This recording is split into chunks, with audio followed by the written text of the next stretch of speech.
Do it. Do it. Do it, judo. Just do it. What? Hang on, which film's that from? Do it. Just do it. Is it Zoolander? No, Starsky and Hutch. Thank you. Thank you. Do it. You do Which it. No, I'll do it. I haven't exactly. I haven't seen that in ages. That's the only bit I remember from the movie. Me I haven't too. seen it in ages. Yeah. But you do it. yeah, you were watching Tropic Thunder on Friday night. I was indeed. And it was hilarious. What a film. I'd forgotten how funny it was.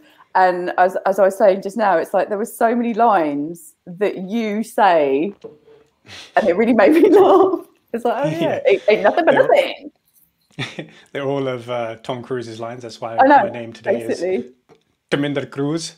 That's Indian version of Tom Cruise here. That's right.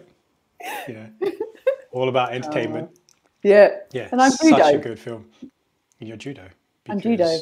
Because it's my name and it's martial art, and that's pretty much that's what I embody, isn't it?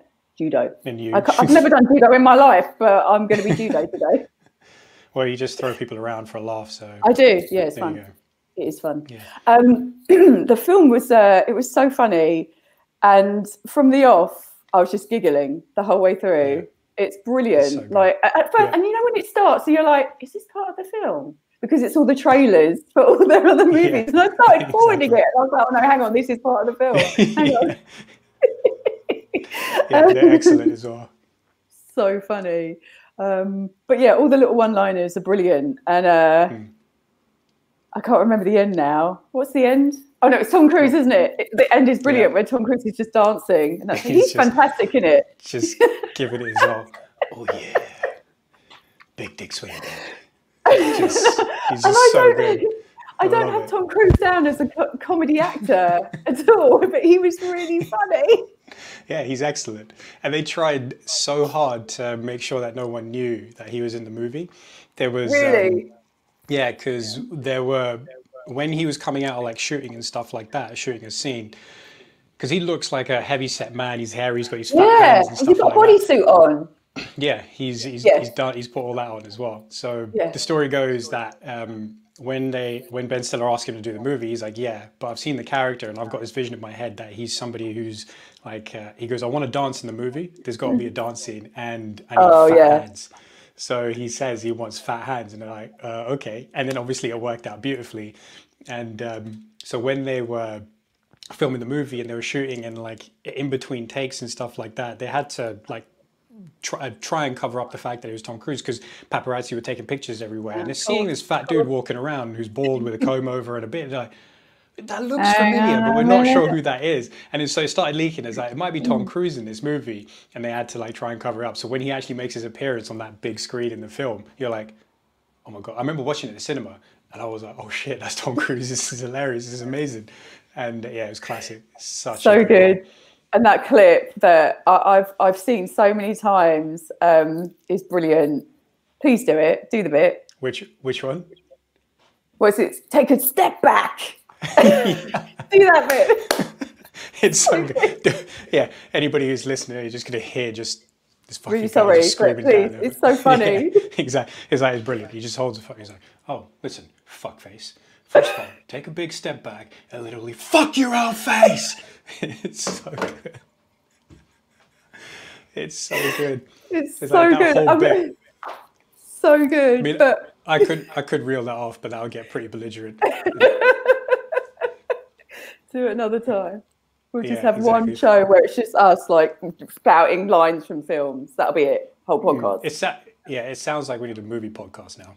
Movie podcast, definitely. Yeah. Books have gone, movies are in.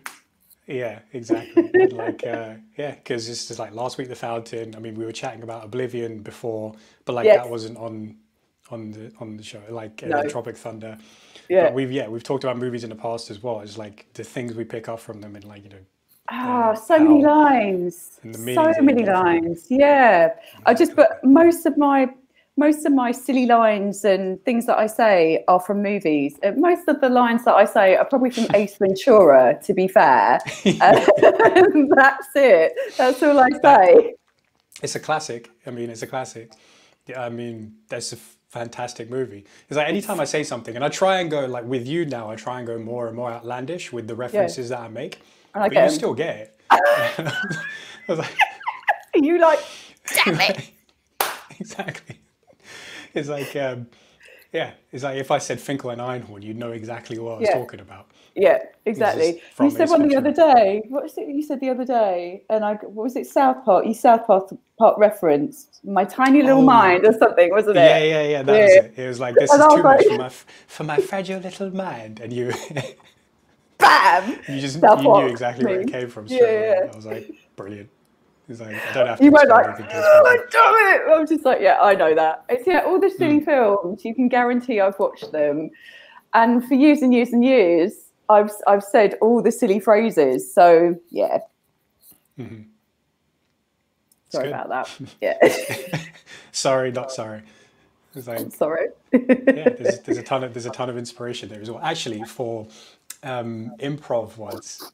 So when we did the show, somebody threw in like a scene suggestion from the audience. So it was like Rocky versus, I don't remember who it was. Like, were you doing that one? That would have been brilliant. Yeah. So it's basically you stand on the sidelines and somebody shouts out a scene, and then just however many people are required just comes out, right? You were there for that one? I don't think I was there for that one. But I remember. Basically, it was the second performance, and so and then because I'd seen Rocky and I knew the lines from Rocky, it actually served me well. So there's a reason why you need to remember these lines from movies. You do. Brilliant. I rocked up on stage and we were just pretending like we're going to have a boxing fight. And I was like, if I could change, you could change, and everybody could change. Just throwing out all the Rocky lines. It was... Were you nervous? Do you get nervous for those sort of things? Like, I mean, is that your first innings into standing on stage and doing something? And was it nerve-wracking for you? Something I've always wanted to ask you, actually. Yeah, cool. So I've done it. I actually have performed as a lead character in the school production when I was 7. Okay. So I think it was like Danny, the Champion of the World or something like that. So basically, I have history with being on the stage. So from a very young age. From 7, okay. Yeah, from 7. Actually, my buddy of mine, Hard, shout out to you, bro, listens to us every week. He's got a copy of that play because we went to school together. Can we have that for the show? Yeah, well, I want to see it. I haven't seen it in ages. So it'd be great to like go around his place and just like whack that on and see what the hell we were like 30 years ago, which is crazy. And so yeah, that'd be good to see. So I guess it's been in me to do that from a young age for whatever reason, and I've enjoyed it. And I think there's stories of me when I was like 2 years old, 3 years old, and like at my 2-year-old birthday party. And my mum was like, yeah, you were just loving it. Like, you were just all over the proper performer. Yeah.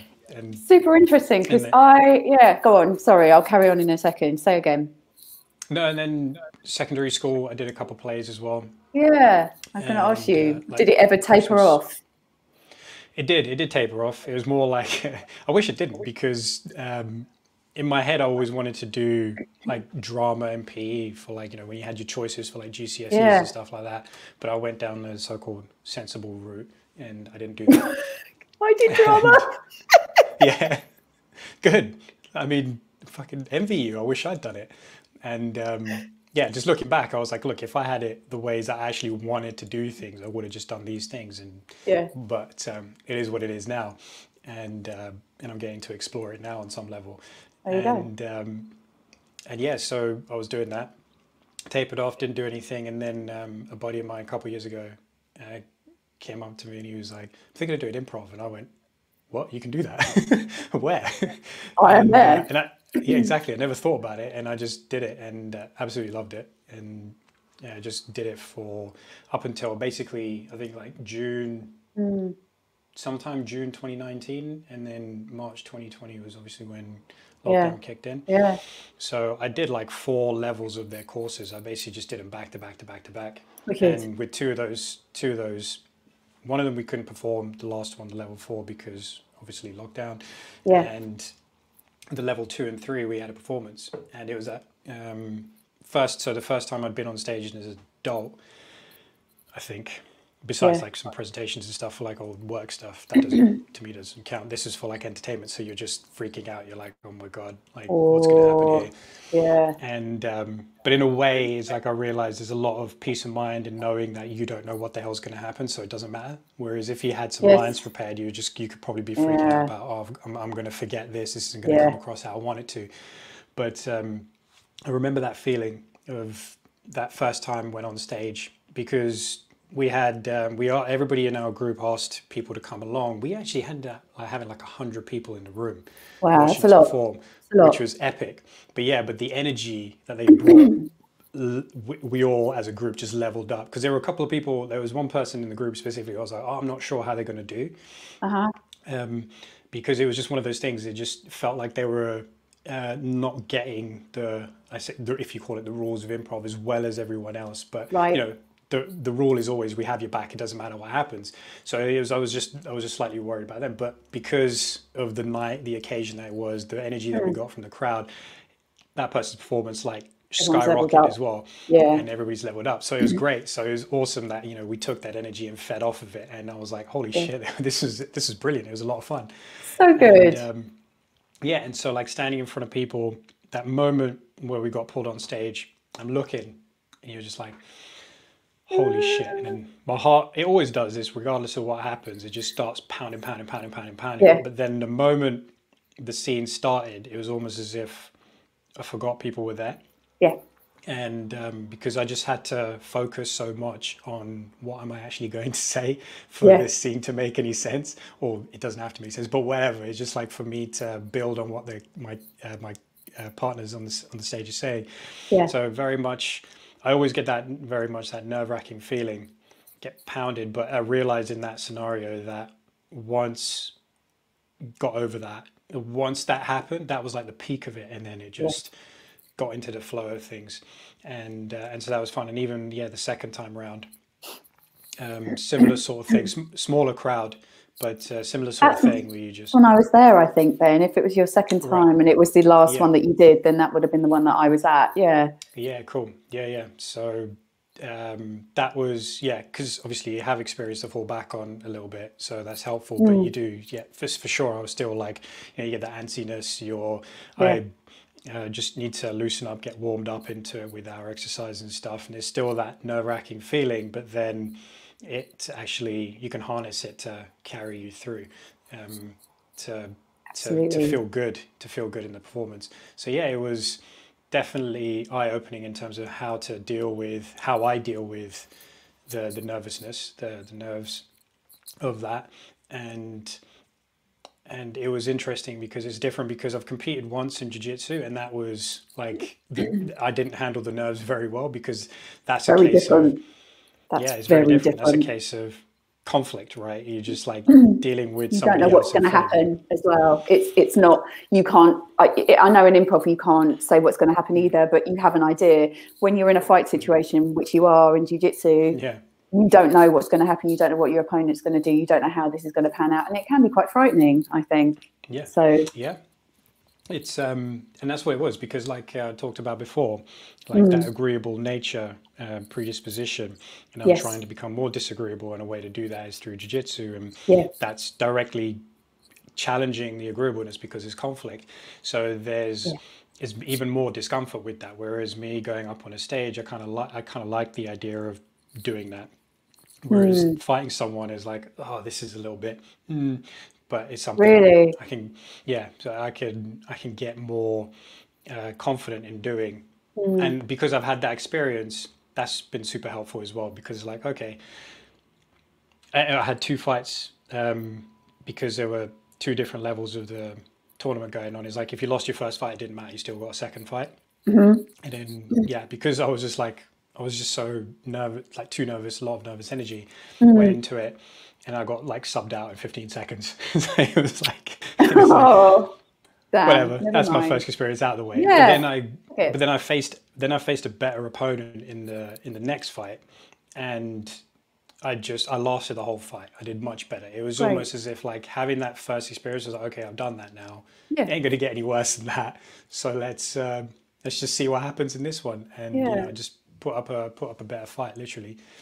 and yeah, and it was okay. So, and it just dealt with that a lot better as well. But I mean, I think there's a few things that we could actually go into, which really good. which it highlights to me. So the first thing is comparing the two, not because it's not about the differences between obviously one's performance and the other one is fighting. No. One's entertainment, the other one's fighting. This one, it's like with improv, I felt like I had the fundamentals more down. Okay. In the sense that if you follow these principles, it's like, don't worry about fucking up. Have the back of your scene partner just yes and, because build each other, all that kind of stuff. Yeah.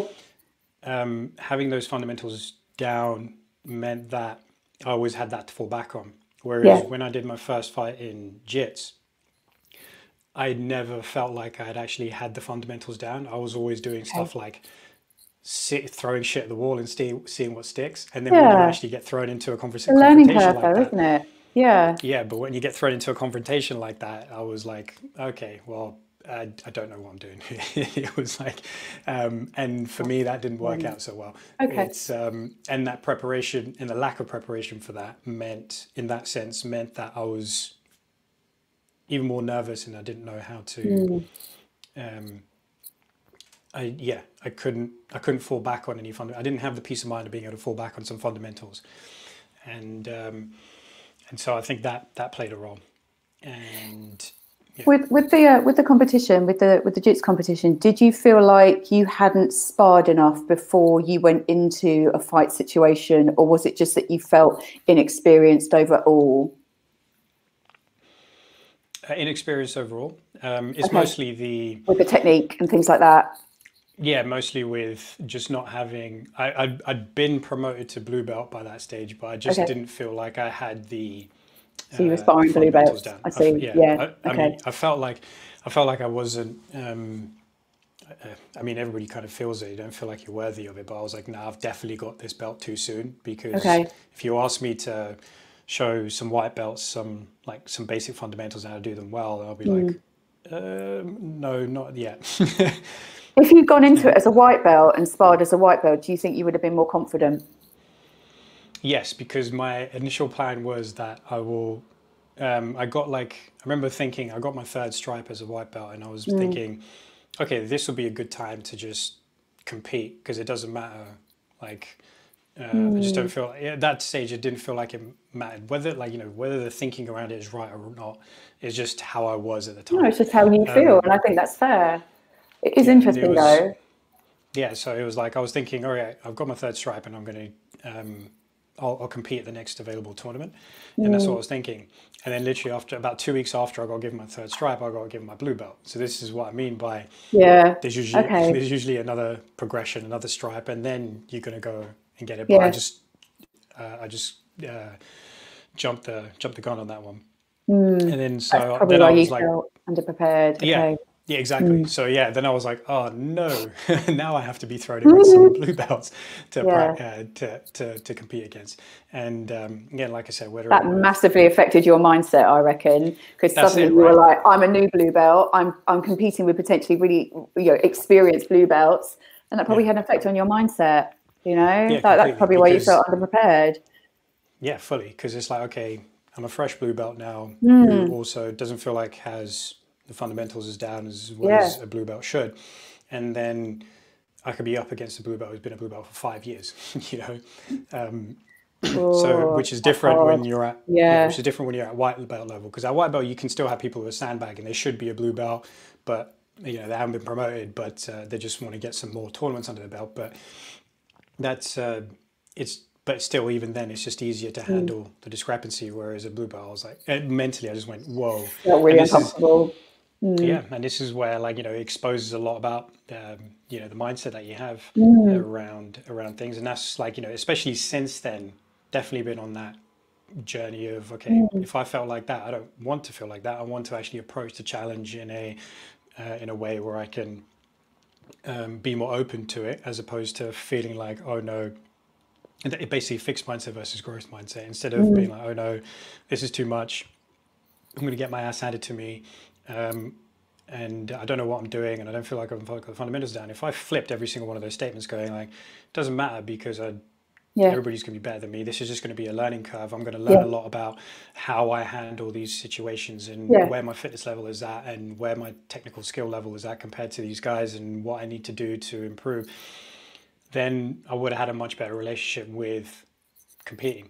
I think the fear of being hurt comes into that though. And when you're in a sparring situation, when you're in a fight situation, there's always that fear of being hurt, being tapped out, being knocked out, whatever it is. And that married up with that mindset of feeling a bit inferior, that's, you know, I'm not surprised that it was a nerve-wracking experience. I've never actually been in an official fight situation. I've never done interclubs or anything like that in terms of Thai boxing sparring, but I've done a lot of sparring. And it doesn't matter. You're still nervous. And I think if I'd ever been put into an actual official fight situation, it doesn't matter how much experience you've got. It's phenomenally nerve-wracking. And I've got a hell of a lot of performance experience, but it doesn't matter. It's a completely different situation. My number one fear when I was fight training, I did a lot of fight training in my time, was I didn't want to get knocked out. And one of my trainers always said to me, it's like, you cannot go into the ring with that fear. You cannot go into, if you like, a bit like with jits, I'm sure the fear is that you're going to get tapped out or whatever. And he was saying to me, he's like, you can't go into a fight situation with that fear. You've got to be fearless. You can't worry about if you're going to get knocked out. But it's like, I couldn't get around it. I could not get that out of my head. What if I got knocked out? What if I got knocked out? What's going to happen? And I think it's a little bit of embarrassment, because it's awful when someone gets knocked out. Everyone's like, oh, but also that you have become unconscious. And when someone gets knocked out in a ring, you're literally sitting there praying that they're okay and that they're going to wake up. I mean, they do, but it's not, and it's not great for your brain either to get knocked out. We know this. It's horrible. Yeah. Your brain actually rattles in your head. So I wouldn't want to get knocked out. But I can imagine. Mindset's everything. And I actually asked, I think he's a world champion, one of my trainers. It's like, how do you prepare to go into the ring? And he's like, it's just something I've always done. It's just something that I know. I don't prepare. I don't have a mindset. I just know that I can do it. And I think there is that, if you've grown up with it and you've got experience and you know what it's like to go into that fight situation, it is just normal. Whereas for maybe people like you and I who haven't grown up with it and are coming at it from maybe a more adult perspective, it's a very scary situation, and it's very different to performing on stage. It's like, carry on. There's a couple of things you said which interest me. Is like, first of all, like, it doesn't matter how much experience you have, you're always going to be nervous. And I think that's definitely true. I think that's definitely true, because to the extent that if you're nervous, it means you give a shit about the outcome as well. Yes. It's like you give a shit about what's going on. And you're nervous because you are in an unfamiliar situation, in the sense that, like, especially in the beginning. Even if you are familiar, you're still nervous, you know? Yeah, exactly. But it's like, so there's like a couple of different reasons for it. In the beginning, it's like, it's unfamiliarity and you care. Then afterwards, it's like, I've been here so many times before, but I'm still nervous. It's like, it's because you give a shit about the... But people are expecting stuff of you as well. People expect a certain level of you. Yeah. Yeah. You so can't your fuck situation, up. Yeah, in that performance world, it was like, okay, well, I can't fuck up. So there's that extra level of pressure that goes with it. And I think, but yeah, I think there's a mindset around nervousness which can be addressed in that people think it's bad, right? It's gonna hinder your performance, but actually it's not, because it's going to allow you to, like, it depends on how you use it. It depends on your mindset around it. It can allow you to, really does. Because it's the way it matters is, if you're going to have a mindset around it is like, this is devastating because it makes me feel like I can't perform, versus, hey, this is actually this means that I care about what's happening, and it's just making me aware of like what I'm able to do, and you're kind of you're using that nervousness and expanding into it, then you can have a vastly different outcome, right? So it's the same thing. It's like for me, where on the improv stage is like I'm nervous, but I'm like, cool, this is just what it is before I step on the stage. And that's a great mindset to have. Absolutely. Yeah. But some people can't handle that. But versus going on the chit stage where it was like going out into the fight, it was like I'm nervous because of all these negative reasons. Well, I'm adept. And yeah, I'm like well out of my depth and all that kind of stuff. And that's, you know, I'm not going to get a good experience out of that. I'm not going to get a good outcome out of that. Whereas with improv, it was just different. And so that juxtaposition there can show you how the way you think about the nerves and think about what it means for you can change the outcome for you, because and the thing you're talking about was injury as well. It's like that was the other thing that made me think of, yes, when I went, because at the time I was more I was also more nervous about how my neck would hold up in a lot of situations, because I just didn't have as much strength around it then as well. Of course. And so it would be like, okay, well, if I get caught in a guillotine or if I get caught in like something, and it would just won't feel good. Whereas now I've got less of an issue around it, especially having done like wrestling and stuff with Sylvia, where, you know, it's okay in the sense that, I don't want my neck to get caught, but I'm stronger. You can handle it better.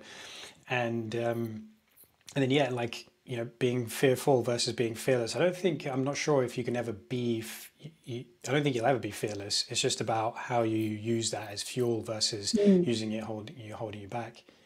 Definitely. And the whole thing around nervousness, it is something that you can harness. I've seen a lot of people fall down on stage, amazing, spectacular musicians, and the nerves have either got the better of them or, and this is the key thing as well, they've not practiced enough. And they haven't embodied what they're doing on stage. So, and that's when the nerves can take hold and they can kind of override what you're doing. And if there's one bit of advice I could give to anyone, and it's something that I did, especially when I was performing a lot, was preparation and practice. And I don't just mean whatever you're doing. I know with improv you can't practice. With a jits competition you can practice, but only to a certain point. But it's putting yourself in the situation time and time and time again, and handling those nerves. And more often than not, to be honest, never. I would never fuck up because I was so well prepared. And like I said, I saw musicians time and time again, like, why are you better than me? Fuck up because they hadn't done the work. And you could just see the nerves take hold and they just start to lose it. And it was a really interesting sensation, because it's like, shit, you know, you're a top musician and you know, because and they were a bit blasé about it as well. They'd come in and they'd be like, and it's like, you can't be like that, because when you're on stage, different kettle of fish. When you've got thousands of people watching you, suddenly you're like, oh shit, and your mind does scramble. So I think preparation will help those nerves as well and stop them. What's the line? Preparation is the mother of success, right? Yes, I think that's a huge thing. Preparation is the mother of success. Yeah. And I definitely live by that rule, definitely. I think with fighting and competitions like that, you can never be completely prepared. But I think you've also got to own the fact that you're all right with going into a situation where you don't know the outcome. Do you know what I mean? It's like, you don't know whether you're going to get knocked out. You don't know whether you're going to get tapped out, win or lose or whatever. You know, if you go into that situation being all right with that, then you're going to do okay. I was always just terrified of being knocked out. Yeah, well, but that, I mean, that's kind of anything, isn't it? It's like you just have to be okay with, you know, what the worst possible scenario for you. Yeah, and I wasn't okay. But like, you're preparing for the worst and hoping for the best is just basically what it's about. It's like it's like that with anything. It's just kind of like, okay, I've done all this preparation, and I wanted to go this way. You know, you talk, like, you've done visualization stuff as well, especially for performance as well, right? Yeah, absolutely.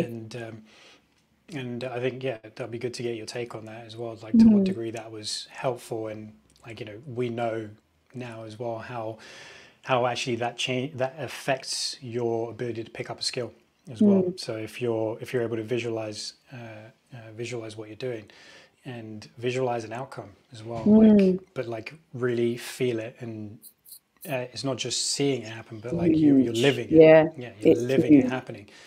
And so that helps in terms of dealing with nerves as well. It's like, okay, I've kind of been here in my mind before, you know, and I know what this can be like because of that experience. But there's a depth to visualization, which I don't think many people will get, which is you have to feel it when you're visualizing it as well. It's not just like you close your eyes and you see it. It's like you close your eyes, but you see it and you feel it as well. Like that sensation. You're going, you're literally going, like you want to physically go through the motions in your mind. Absolutely, yes. It's almost like what would you say about all that? You've got to make it 3D in your mind. You've actually got to embody the experience. So I'll give you an example. When I used to go on stage, I'd often know the places that I was going to play, even if I didn't. I'd maybe research, or I'd been there to play or to perform. No, sorry, to watch a performance. And it's almost like you've got to use all your senses to embody that 3D experience to kind of quell your nerves. So I would often start from before the performance would start, like, how does it feel to stand at the edge of the stage? What am I looking at? How do I feel in my body? What's on my feet? What's in my hands? How do my hands feel? What can I smell? What can I see as I look around? So it's almost like I'd immerse myself in this sort of weird virtual reality that is the experience and the performance that I was about to do. And then how does it feel to walk through onto the stage? Is anything squeaky? It's so weird. But are any of the floorboards squeaking? What happens when I turn and face the audience? How many people can I see? And it was just, you can kind of get the idea that I immerse myself in the entire experience. Like, what does the page look like? How does it feel when I turn it over? What does it feel? And so it's immersing your senses into this experience before you put yourself in that experience. And that stood me in such firm, like, it really helped my reality, because when you start playing, look at me with my clarinet in my hands, you'd be so used to this experience wherever you are that it wouldn't faze you. And yeah, like you said, when you were doing improv, you'd be like not all over the show for the first, but like for the first few moments, you're trying to understand your environment and get used to it. And then once you've kind of got into it, that's almost like when the fun starts and you're now just playing to the audience. And you know, it's almost like you're now communicating through music to the audience. And that's what I got. I got a lot out of it. And I was always like either a solo player or one of the solo players within the orchestra. And it just became a beautiful thing. Like it's just communication between lots of different people, or you're communicating to an audience and you're trying to relay emotion and a story. And that's then what it becomes about. You forget the nerves, it all goes, and then it becomes about you expressing yourself through that medium. That's beautiful. So you'd have a period, is it like in the beginning, like that height of the nerves, and then does it settle after a period of time, or would it always stay at that level for you? Oh, it's such a good question. So I would often get really nervous a few days before, like hideously nervous, and then the nerves would start to subside as I got to the performance. And then as I sat down or I was standing or whatever, they'd be height, like I'd probably be at peak as I was about to start to play. But then when you're in an orchestral situation, if you've got something coming up and you know it's coming up, it's not until you hit that point that the height of the nerves will start. And then once you start playing that really, really scary bit, that's when they'll come down. So yeah, it depends on, it depends. Yeah, so it's the anticipation. Yeah. And once you're actually there, it just goes. Whew. Absolutely. Yeah. Cool. And there's such a funny story. Like I was playing a particularly difficult piece once, and every rehearsal I'd feel physically sick to the point where I nearly threw up because it was so complicated and so hard within this orchestral piece. And I probably fucked it up 9 times out of 10, every single rehearsal. to the point that when I got on stage, I was so nervous that I took the wrong clarinet. We have 2 clarinets in orchestral playing, and I took the wrong clarinet one, so I had to go off stage and go back on. Anyway, sat down, just insanely nervous, and it was getting to my bit, and I could see the whole orchestra just like, you could just tell everyone was really nervous for me. Everyone was like, and I knew it was coming. And you know when you're like, shit. I don't know why I did that. I don't pray, but it was like, oh my god! And it came, and you could literally see the whole orchestra, and probably some of the audience just like, and the conductor was like, and I just was like, I just did it. It was like I blew it out of the water. It was like whatever it was, and the whole orchestra just went. You could feel that energy. The conductor was like. Whoa. What did you do? Everyone was like, so yeah, it on the day you just you tend to like it out. I feel that sounds so intense. Like that could just because this is the amazing thing about it as well, is like, you know, what we know about these neural circuits and dopaminergic circuits and stuff like that, because something like that can totally wipe you out because of the level of anticipation, the norepinephrine that's flowing through the body, you know, the agitation, the alertness and the focus, and then that happens and you can bring it back down, but then you just have this kind of like energy dump. And but then because you nailed it, then you get that dopamine surge again, which carries you through the rest of the performance. So what is so then, I'm thinking of it as like, in my mind, is like these, you know, these graphs essentially of your nervousness over time. And it's like, so was it, okay, so you're starting the performance, the anticipation is starting, the height of the nerves, you start, and then it starts to come down, and then your bit's about to come up, and then it goes all the way up again, even beyond probably what you started, because you knew your history with this, and coupled with the fact that you've got your whole orchestra fucking freaking out. It's like, is she actually going to be able to do this? It's so hard, like that. And then you nail it, like, and through that performance, did the nervousness stay high, or is that as soon as you got into your first you know what? It's so funny. It's almost like you can hear it come up, you feel it come up, you feel it coming up, and it's almost like I just do this thing where I'm like, now.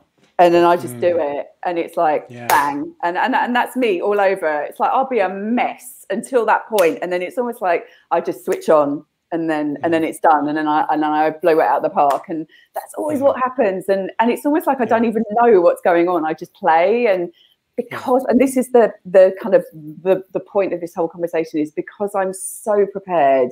And I know that piece backwards, and I've put myself in that situation a bazillion times, and I've visualized it, and I've done everything that I possibly could do to that point.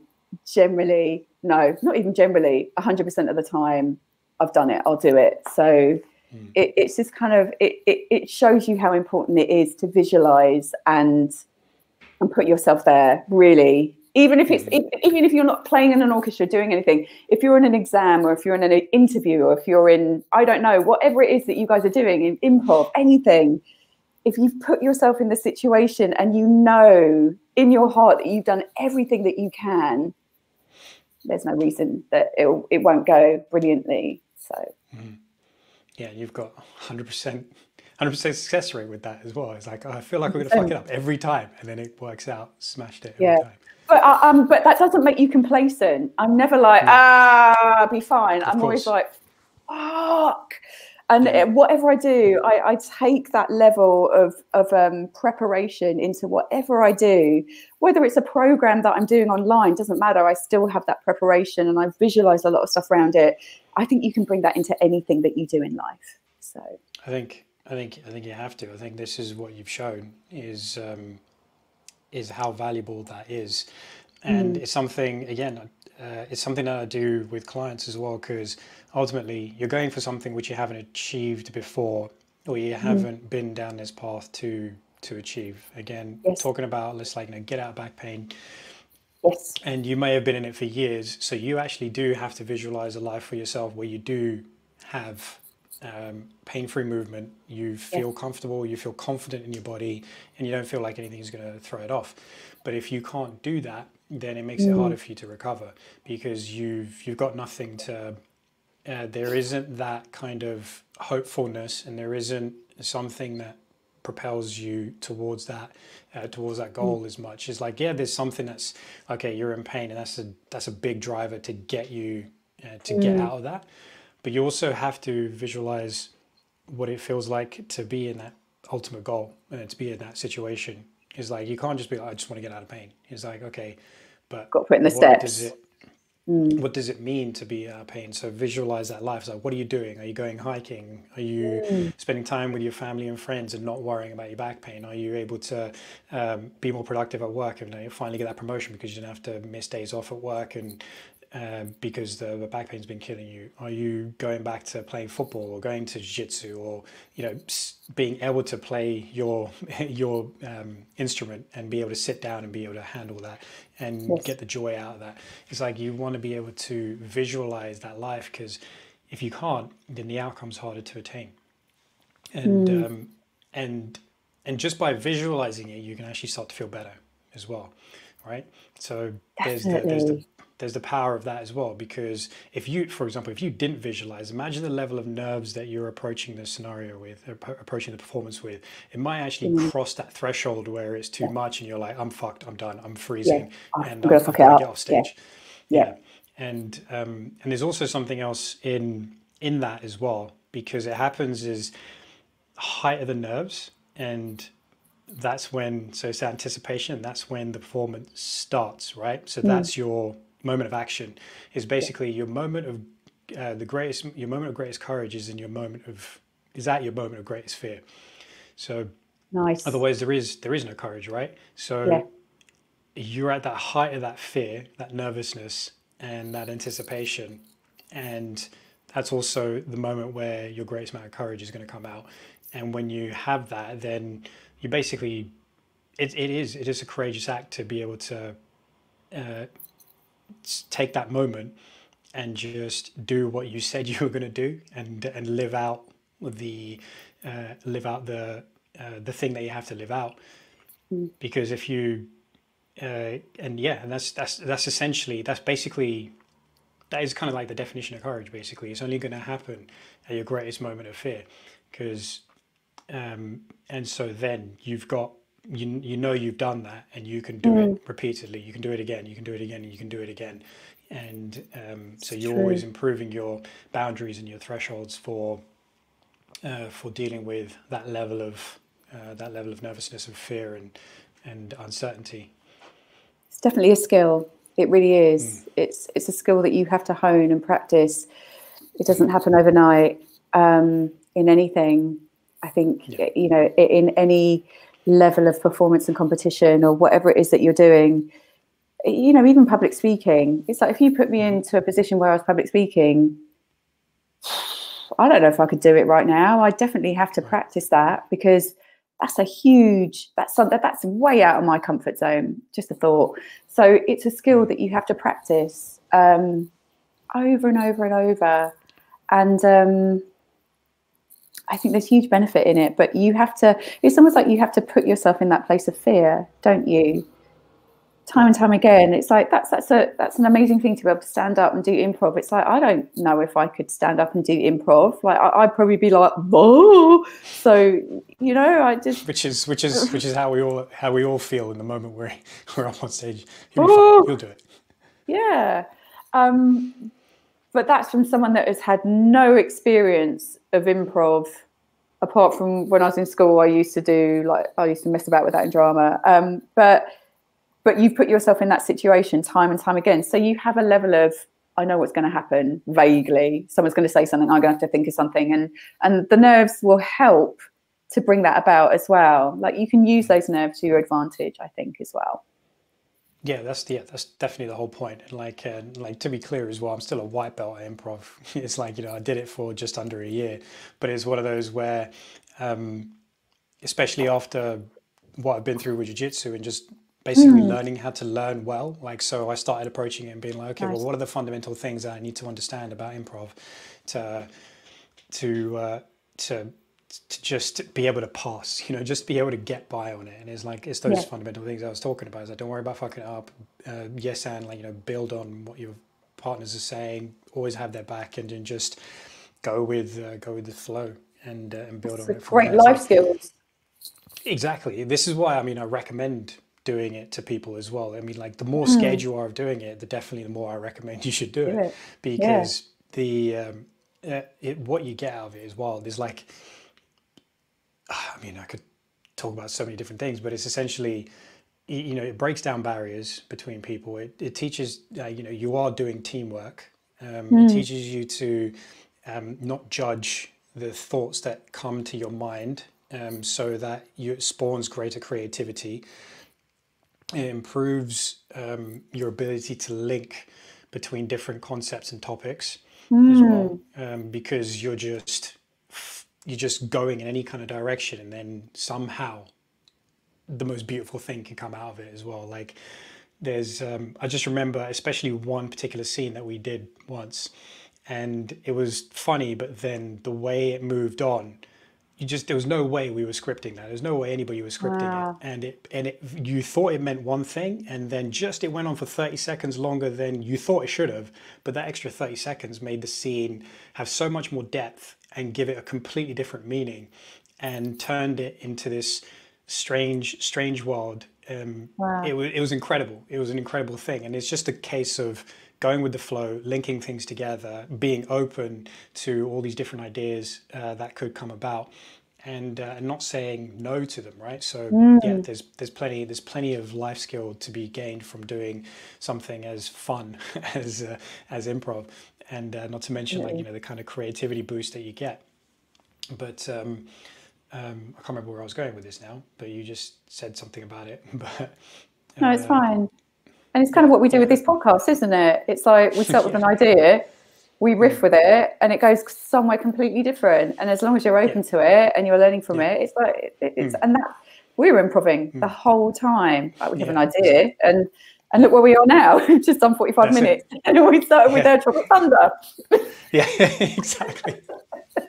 Oh, that's where I was going with it. Yeah, it's just a case of it's like, yeah, I've done it a few times, right, in terms of actually performing in front of people, but you're performing in front of your group every week when you're doing it. So yeah, there's that kind of experience that you're building up.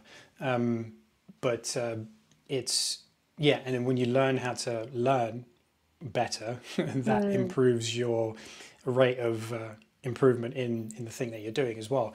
So I've kind of taken the lessons of where I've fucked up in jits and been like, okay, well, principally, what was I doing wrong there? Like, the first thing that comes to my mind is like, the first thing that comes to mind for me there is I was just, you know, throwing shit at the wall and hoping it would stick. I didn't have a system. I didn't learn the things that I needed to learn to be effective at jiu-jitsu, or at least have a good baseline in fundamentals. And I realized that, and I went, okay, well, I don't want that to happen in other things, so I want to pick up the basics in those things as well.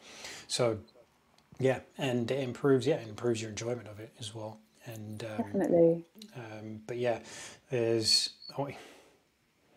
definitely, I think kind of going back to the visualization piece, actually, because there was some other stuff there which, getting your take on it, I think is just super useful in terms of the level of experience you have with that, but also what we know about what it can help someone achieve is like, it's essentially, you got one driver where, okay, in our world, if the goal is to get out of pain, then that's a big driver. You want to get out of pain.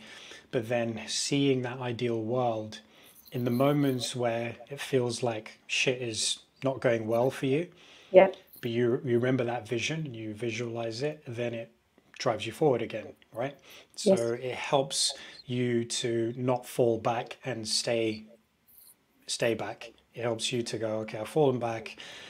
I need to get back up on the horse, and the best way to do that is to visualize that future again, so you can get yourself back up on the horse and keep moving forward. Otherwise, you just get stuck a lot of the times. Definitely. I know on a personal level how much that works, and that, like you said, it's a skill, right? You want to develop that skill. So the more often you do it, the easier it becomes to get back up on the horse. You leave less of a gap between you feeling like shit and feeling like you're falling back, and then the actual action you need to take. Because when you feel like you fall back, you can just kind of stay there because you're like, I've lost the will, you know. What's the point?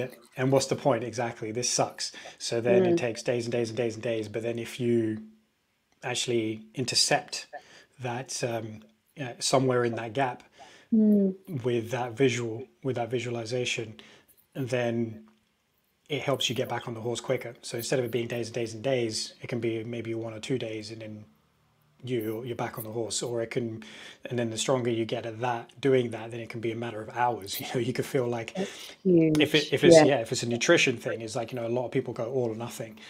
You eat and you're like, oh, you know what, I've had a donut, screw it, the whole day's done now. I'm just gonna chow down on a packet of Doritos and fucking eat like a whole foot. People do it with anything, don't they? Yeah, you can do it with anything, and then so you fall off the wagon and you just think, okay, that day is done. But if you have that donut, first of all, appreciate it. It's like, that's well done, good. Donut. Yeah, love a donut. And then say, well, it's not the end of the world, because I just need to get myself back on the bandwagon, and by getting myself on the bandwagon sooner rather than later, again, having that visual is like, okay, well, if I don't do this, if I don't get back on bandwagon, or if I rather beat myself up about this for longer, I'm just wasting time. You know, I'm making it a lot harder for myself to get to the goal that I want to achieve. But then again, you visualize that goal, and you're like, oh yeah, this is why I'm doing it. It's for this. It's this future that I envision for myself. I'm back on it right now. Yeah. I think that's hugely important. Everything you've just said is so important. Like, whatever it is that you're doing, whether it's a performance, whether you have a goal of getting out of pain, whatever it is that you're trying to achieve and you are visualizing in your future, know that there are going to be days where it all goes wrong. There are going to be moments where you're like, what's the point? Yeah, if I bring it back to when I was a musician, there'd be some awful moments where I'm like, what's the point? What am I doing? Why? But I guess for me, because there was always an end point where there was a date that I had to get ready for, and it was physical because it was a tangible thing because I had music in front of me and I had something physical that I had to carry on with.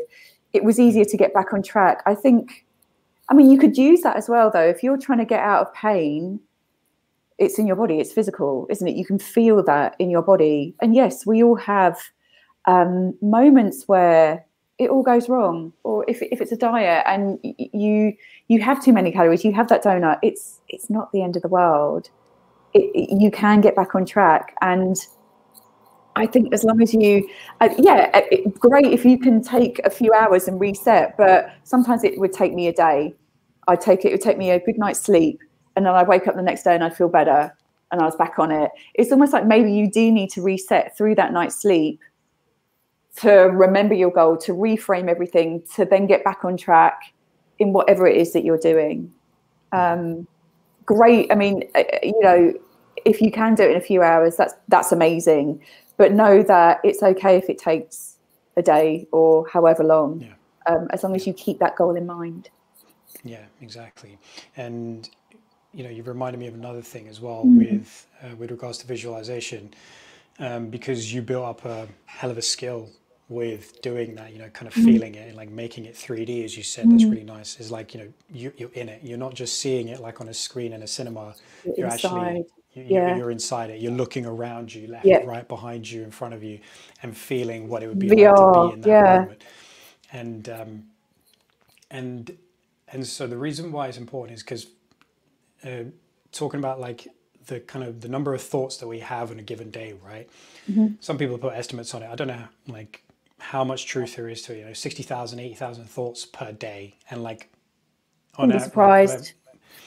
Most of them are, how we can just bounce around. We're going from one thing to the next, to the next, to the next, to the next. Oh yeah. And like a lot of them for a lot of people apparently end up being quite negative, right? So it's like upwards of 70% can end up being quite negative for people. Wow. Okay. So this also goes back to how we're kind of hardwired to see negative outcomes in our failures, right? That our brain remembers failure, doesn't it?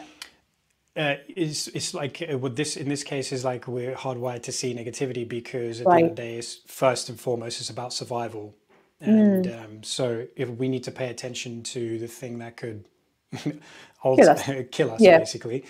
And so we're making sure, like, you know, we've perverted it because of like the kind of world we live in. Is like those things ain't going to kill us in the world that we live in, but we still have that kind of wiring to believe that, right?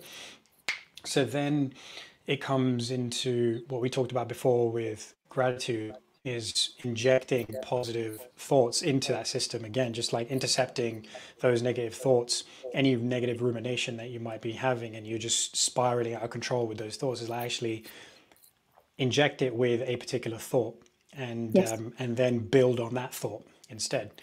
And so you might be able to help me with this as well, but I can't remember the exact number, but it's something like, it might be even be like 40%, even up to 50% of our day is basically spent daydreaming, and something like that. It's something like 60%, I think. Yeah, like we're very, 60, right? yeah. Oh, sorry, no.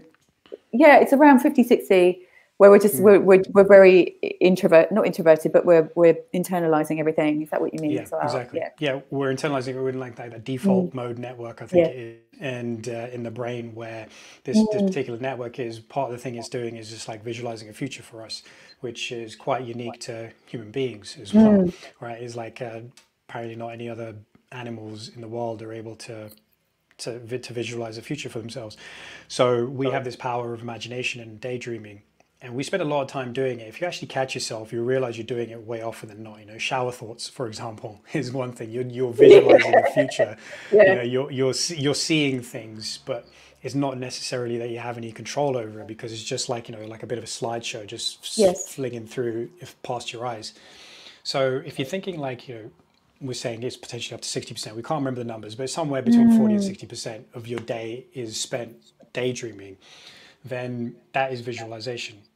Then if you actually have something particular to visualize, which is actually relevant for your situation, relevant for your goals, relevant for your future, relevant for how you want to live your life, then you're creating a level of certainty within your mind about achieving that. Because the thing is, the more you ruminate on certain things, the more real they become to you. We do that with pain, right? We ruminate on pain. It's, oh my God, it's the worst thing in the world, this is going to kill me, it's so bad that I can't do anything. And then you start to live that out. Whereas if you flip it, it's like, okay, well, I'm not going to let it rule me. It's pain is a warning signal, is a warning system, and it's telling me something not quite right, so I need to go and sort this problem out, and that it doesn't define you. Then mentally, you're in a much better place to move out of that, right? So it's not, so it doesn't become as concrete a thing for you. So if you change what you think about in terms of visualizing it, and visualize the future, or visualize a situation for yourself, which is in line with what you want to achieve, you make it a lot more certain that it's going to happen, because your physiology starts to actually represent that reality that you've created for yourself. You are creating your reality, and that's how you do it.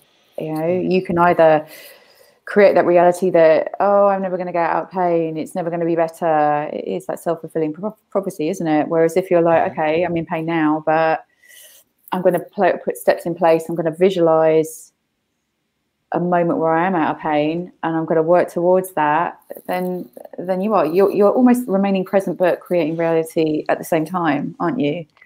Yeah, exactly. You just it's this wonderful balancing act between being super grateful for what you have in the present moment, but at the same time being super fired up to achieve the potential that you have within yourself, that you want to achieve as well. And it's like, people think that there's not a place for both of them to exist at the same time, but it is. Definitely. It has to, because it's like, okay, well, if I've got something to achieve which I feel like I need to be better at, then how can it be the case that I should be happy with what I have right now? It's like, it's like, you need to have that level of gratitude, otherwise that pursuit it doesn't bring the fruit that it should bring. It doesn't feel as good to be on that pursuit if you don't have gratitude for being on that pursuit and being in the moment that you're in right now. Because it's this, I wonder if I can articulate it, but it's basically, I always say it's like you're essentially whatever you're aiming to achieve. It's not that it's outside of you; it's actually within you. You're just waiting to express it, right? Yeah. You're getting better at the ability to express that thing that is within you. Yes. So it's kind of, so that's where gratitude makes a lot of sense as well, because you can be grateful for the situation that you're in because you're in control of it to the degree that you are. You always have some level of control of the situation, no matter how bad it is. You really do. Yeah. And so you have that, and also you can be grateful for the fact that you are the person who can change that as well, right? So change the current situation, and so you can feel that gratitude, you can live in that gratitude, and then it can actually spur you on to achieve that goal that you're looking for. Absolutely. I don't know why this popped into my head while you were thinking about it, but I read this the other day. I'm just going to go with it.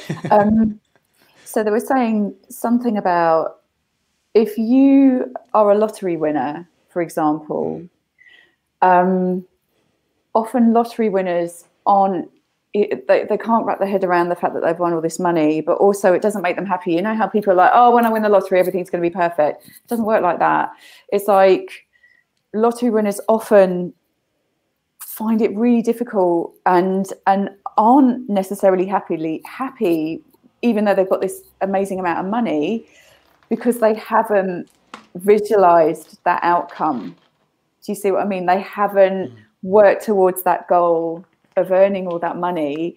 They haven't embodied that they deserve to get that amount of money. So a lot of them have this real issue with all this money. It's like they don't know what to do, and they aren't happy a lot of the time because they haven't worked towards that goal. They haven't embodied how that feels. And I feel like that in a way is relevant, because you have to almost put these steps in place and be grateful and go through the struggle and strain of getting somewhere and create something to then sit back and go, damn, look, I've got all this money, for example, but it's deserved. I can't quite like verbalize it any more than that, but it is, you don't just get out of pain. There's no like 1 minute you're in pain, 1 minute you're out. It doesn't work like that. We don't have, special medical equipment that does that.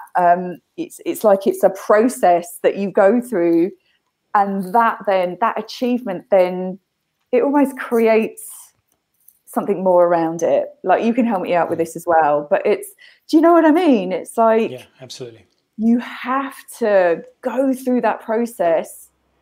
Otherwise, you're not going to handle the outcome. Absolutely. It's as simple as that, really. Yeah, that is wonderful. I think what you just said there is wonderful. Is like, you have to go through the process, otherwise you can't handle the outcome. Because think about how many people just end up, like, well, you hear lots of stories about it, and don't know what the stats are, but people just end up squandering it away in terms of like lottery money and stuff like. You just don't know what to do with it. There's a lot that gets missing. It's like, if people, you can wish that you had everything you wanted to have in in a click, or you wake up tomorrow and you got everything you ever wanted, but you're not ready for it. You won't be happy. There's no way you'd handle that. Yeah, no way. That's it. You're just not ready for it, right? Because there's like you said, there's a process that you have to go through to be able to be ready for that as well. It's like, people forget that there's a relationship with money that you need to address as well. So if you go from having nothing to having 100 million in the bank account, then you have to understand that there are a different set of problems that come with having that level of wealth. Yeah. And how you deal with that, and what you can do with that, and to make sure that you don't squander it. You don't end up just doing stupid things with it. You have to change how you think about something, and you have to respect it. You can't just change that just like that. That's got to be a process. And yeah, you're absolutely right. You haven't earned it as well. When you haven't earned something, you haven't valued it. So if you don't value the thing, then then it's a problem. And it's And that's reminding me of something else. Like, it's no, you know, like, and it's like other things. Say you really wanted a car, and then someone gives you a car. You're not going to enjoy that car because you haven't put in the steps to work towards it. So you get given something. It's different being given something to working for something. When you've worked towards something and you've grafted to get that car or to get that house or whatever, there's a different sensation within that. There's a different feeling. Whereas if you're given something, don't get me wrong, it's beautiful to be given stuff, but I don't think you're as grateful. I don't think there's that level of thankfulness for what you have, right? Yeah. So it's everything that you've been saying, that you have to live that process, I think. Yeah, completely. It's like, I'm trying to think of some certain stuff around as well. But yeah, every time I've, like, you know, bought a thing that I really wanted, it's come off, like, you know, off my own back. And there's a hell of a lot more value in it in terms of, like, just taking care of the thing as well. Appreciate it massively. Versus, you know, if it's given to you, then you're just a bit more relaxed with it. You don't give as much of a shit about it. Yeah. But again, like, let's just take it back to what we deal with on a day-to-day basis. Is like, as much as people want to be given that thing that gets them out of back pain right now. Yeah, you could do it with drugs, couldn't you? Bam, it's gone. Steroid injection, it's gone. It's like, but it's not going to help, is it? Yeah, like long term, it's like, what have you actually achieved? And often the case is you haven't achieved anything. So there's, but because the appreciation isn't there for having gone through the effort to get out of it, it's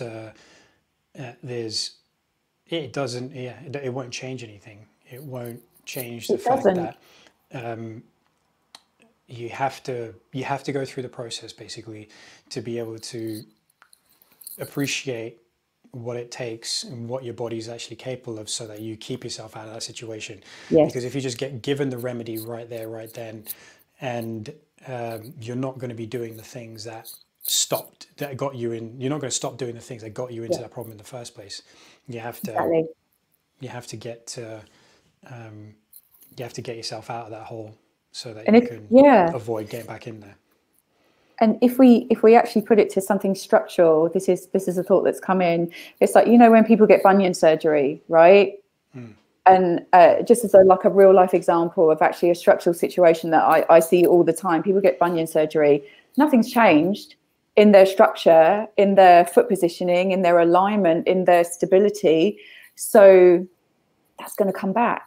It's like with anything, if you don't change what's going on around that situation, guess what? It's going to come back. And hey, you could look at that in life. If you're not changing your attitude to a situation or your approach to a situation, it's going to happen in another way, in another shape or form down the road, right? So it's how we've got to change the structure before anything else can happen. Yeah, you could get surgery and it will change, and that's great, but it will come back.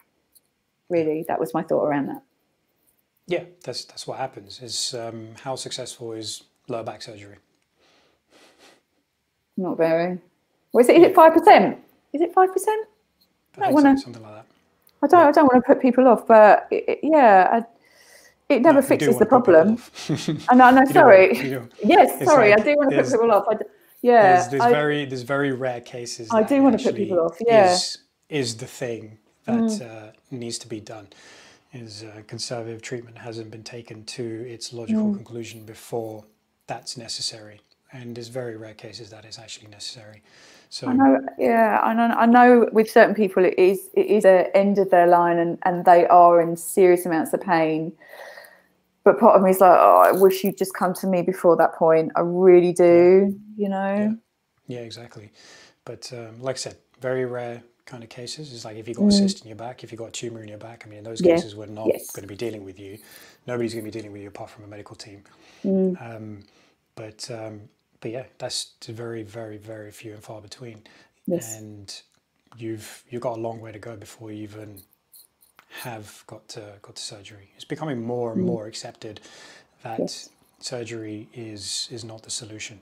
So, even when I hear of spinal injections or, you know, what are they, steroid injections, I'm like, oh no, don't do it. It doesn't do much. It's not the answer. I know you're in pain, but it's going to last, what, 3 months, and then you're going to be back to square one. So I don't know. It's hard to explain to people, isn't it? Yeah, I mean, like the only time that can be of use is if it helps you get out of pain, and then you're just going to you're going to do the rehab, like super tight during that period. So because, you know, maybe it's the only way, like, you are going to be able to get some movement. But it's a small number of cases where you need to do that. It's essentially, it gets to the point, it's you getting that injection, if it's going to help numb the pain, then but you can't just carry on doing what you're doing. You actually have to get the work done to make sure that when that injection wears off, you're actually in a much better place, and not creating pain for yourself. Yeah, absolutely.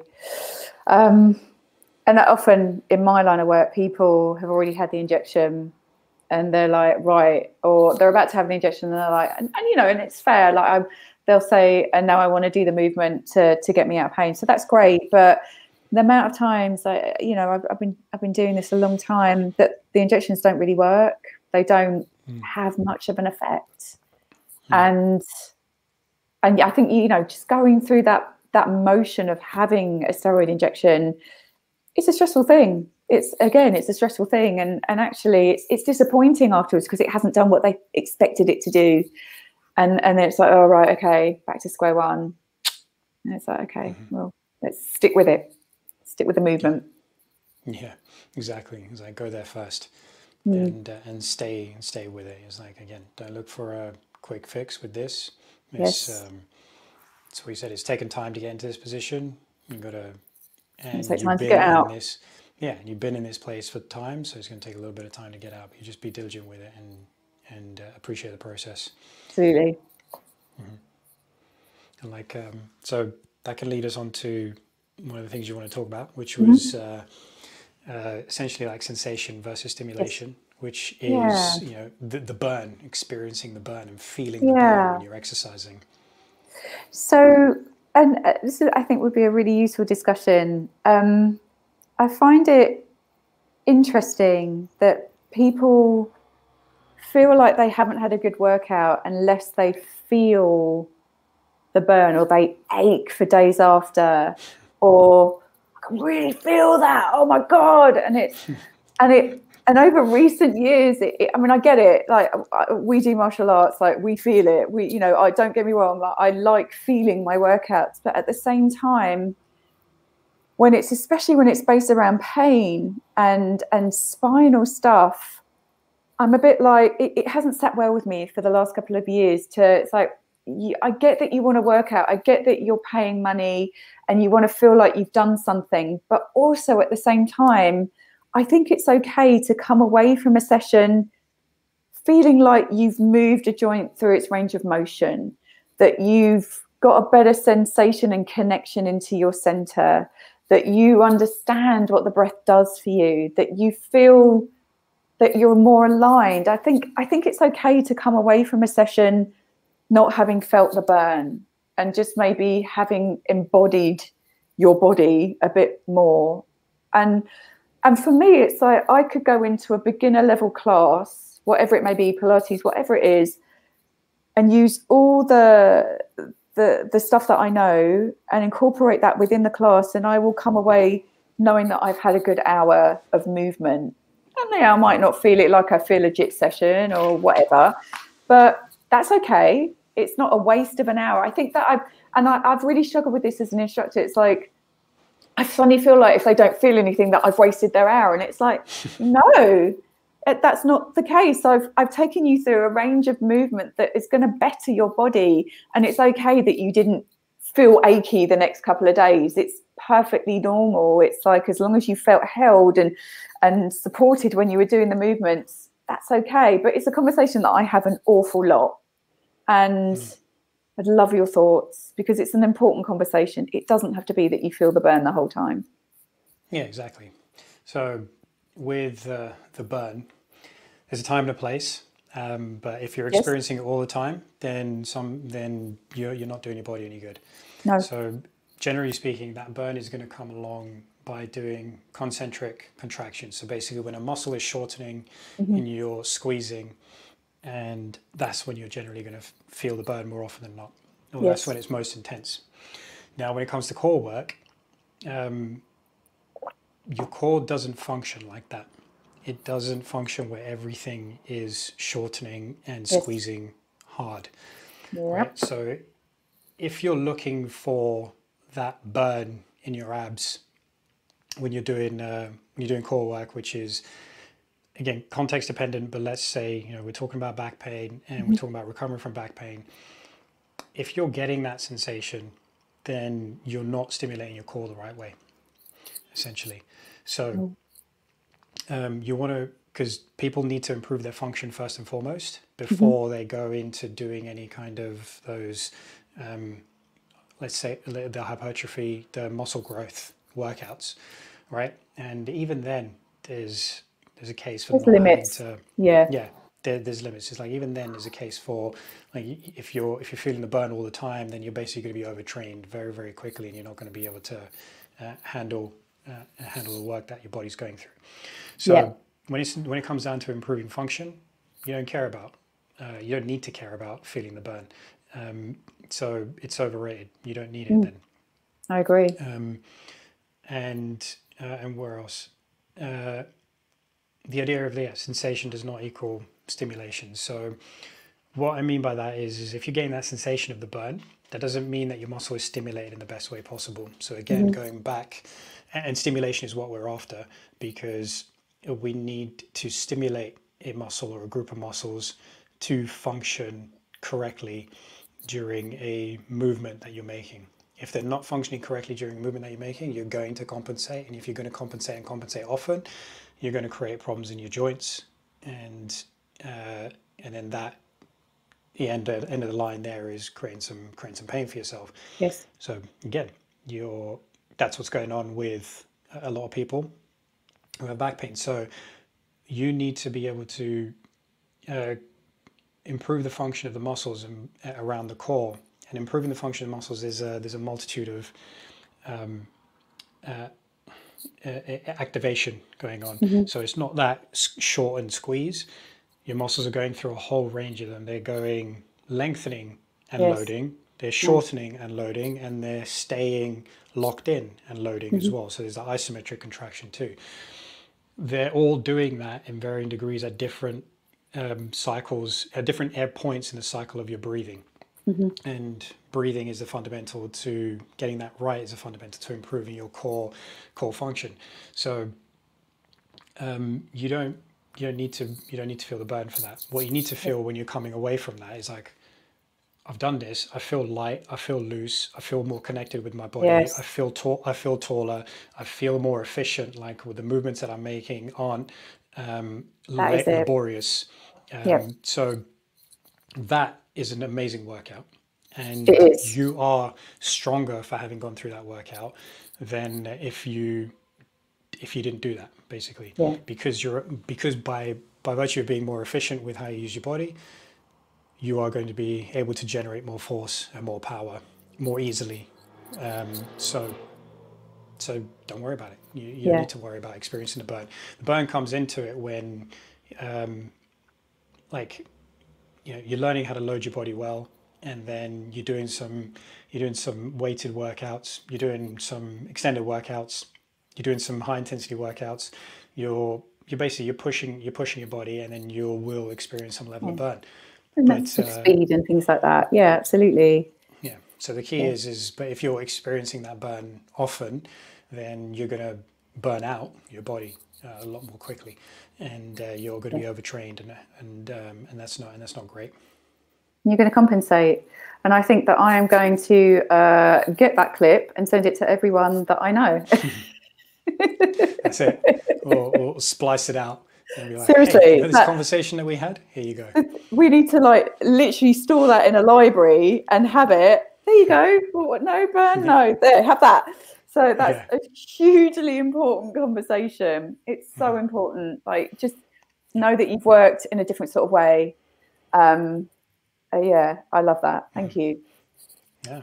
Well, you're welcome. Thank you for bringing it up. I think it is important. I think, yeah, it's just basically burn does not equal hard work. No, it really doesn't. Time and a place. Really is. There's a time and a place. And for the type of clients that you're seeing, you don't need to worry about that burn. And, and if you are getting it, but you're doing everything well, and it's everything is functioning properly, great. If it's like, again, let's use an example again, is like if you're doing the, the supine 90-90, so dead bug breathing or dead bug core activations. Legs up, And so it's basically you're lying on your back, your legs are up, your arms are up, and what you might do is extend a leg out so that it reaches for the floor, and then you bring it back up again and you do the other side. Now, if you're straight off the bat, you're feeling a lot going on in the six-pack, then you're not stabilizing your spine properly, basically. So if you're feeling that burn in your six-pack straight off the bat and you're not feeling it anywhere else so much, then basically that means you're overusing your six-pack muscles. Yeah, and that's pretty common, I think. And also another thing that I think is quite common is that, in particular in women, I don't know, maybe in men as well, is that they find it hard to let go and let their core go, in particular around the six-pack muscle, and stretch into that area so that they can then recontract, if you like. So then you might just get this overuse, and then there's almost like this inefficiency in breathing and inefficiency in spinal stabilization and core stabilization because they find it hard to let go. I mean, God, I've been guilty of it in the past where you will not let your core muscles go. So you're sucking in, and you don't know how to let them go. And something that I say quite a lot in my classes, I say quite a lot in one-on-one sessions is it's okay to let your abdominals go. It's okay. It's actually key to get them to stretch and then come back and you're going to be stronger for it. So let them go, because people are like, I don't like blowing my belly out. I don't like stretching it out. It's like, it's imperative that you do, especially if you're trying to get out of pain. Yeah, it's, I can't remember, is it Kathy who says the line? So somebody who's been taught by Kathy Dooley, she's like, if when somebody breathes in and you can still see their six-pack, they ain't got good spinal stability. Yeah, they're not functional in any way, shape or form. Yeah, exactly. So essentially, when you're breathing in, you need to be able to expand through that six-pack's got to go. So, it's got to go. You've got to lose it, because if you're not, then basically all you're doing is holding on tight. You've got that concentric contraction that I'm talking about, and that just means it's always on, and that's not good. So you're going to feel the burn, but your ability to hold your body up properly what price? sucks. You're paying a price for that. So yeah, you have to be able to let it go. There's a lot of, because it's been in the past, it's a lot of pull your belly button in and squeeze it tight, and that's what's going to improve your core function. Again, that was just a heavily bastardized version of what this particular study that got popularized was actually trying to say, and people just ran with it as they do in popular science, which is really freaking annoying. But that's bad advice. So again, you're contracting and you're going to feel the burn, but you're actually doing a disservice to your spine. You're actually going to make things worse for your spine. Not doing anything around there. Then if you actually learn to breathe, expand, and feel the pressure as if you're a piston, rather than squeezing everything inwards and creating that kind of compression, because that's not spinal stability, and that's not helping you back. 100%. I love that. Yeah, thank you. No, that needed to be said, because it's something that I think about and try and verbalize a lot. And I think actually having this to send out to people is great. So yeah, that's good. Yeah, big time. And I mean, there's something else that makes me think of, which is the kind of expand your definition of what a good workout feels like, basically. Yes. At the end of it, because we're so used to being like, oh, I felt that was great. Yeah. It's like so hard. Yeah, it's just like fucking hell. It's just like, again, time and a place. But if you're doing it all the time, it's not great for you. So it's just those points that I made earlier as well. Is again, we want to hammer in is there is a time and a place for it as well. It is fun to feel that burden, but also there is some value in that, in the sense that, okay, I know I've pushed my body and I know I'm improving my capacity, but again, you don't want to be there all the time. It's not good for you.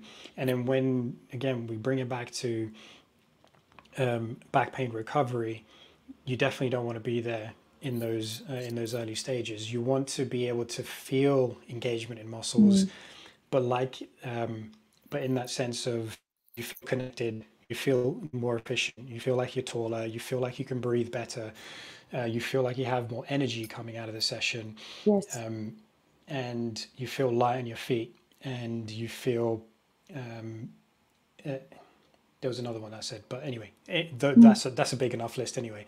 So coming out of it, do you feel in a better space of mind mentally as well? Mentally as well. The brain connection is huge, because that's going to have an effect on everything else, isn't it? Yeah. So I mean, you can get that.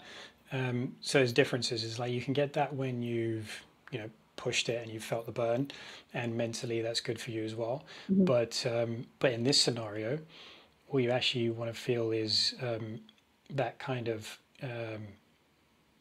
you want to feel relaxed and energized rather than smashed and calm.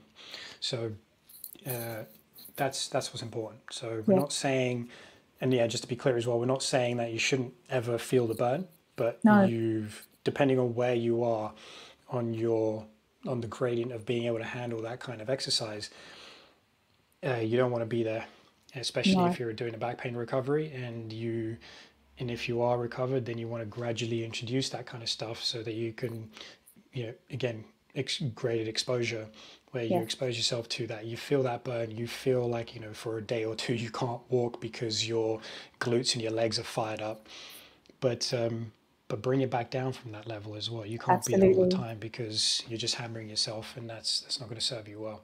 And gauge how you feel after that as well. If you have had a session where or a couple of days later you are feeling that burn, gauge how your energy levels have been after that, because it can be phenomenally energy draining. And actually doing the rehab sessions, like you said, it gives you energy, it gives you better connectivity, and that's what we want. So that yes, in time you can manage those harder sessions and you are coming out of them, yes, burning, but you're able to recover quicker.